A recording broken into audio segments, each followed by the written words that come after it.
এই দেখো মেয়ের বাড়িতে চলে এসেছি। মেয়ের বাড়িতে আজকে গোপালের ভোগ হচ্ছে। দেখো তোমরা, এই যে দিদি আরতি করছে দেখো।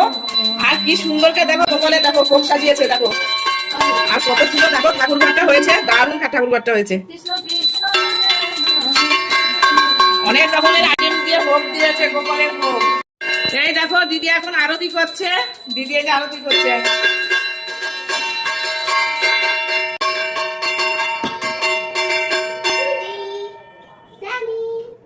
এটা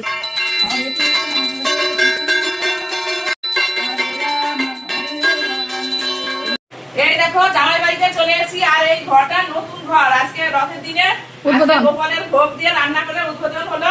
আর ভোগে দেখো গোপালের ভোগে কত কিছু আইটেমের রান্না করেছে, শুধু তোমরা দেখো।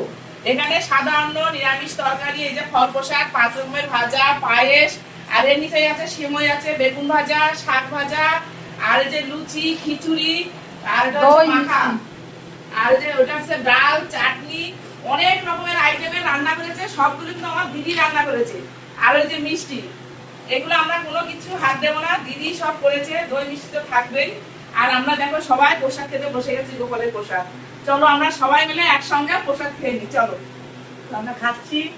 দেখো বিরাটি গোপাল মন্দির চলে এসেছি। আজকে রথযাত্রা শুরু হলো, তোমরা চলে এসেছি আর রথ দেখতে। দেখো আর এই যে সবাই আমরা সবাই নাতিদেরকে নিয়ে চলে এসেছি রথের মেলায়। এই যে মেলা দেখো বসেছে, দেখো রথের মেলায়। এই যে চলো আমাদের সাথে, এই যে চলো, এই যে চলে এসেছি দেখো গোপাল মন্দিরে চলে এসেছি রথ দেখতে। এই যে দেখো কত লোক দেখো।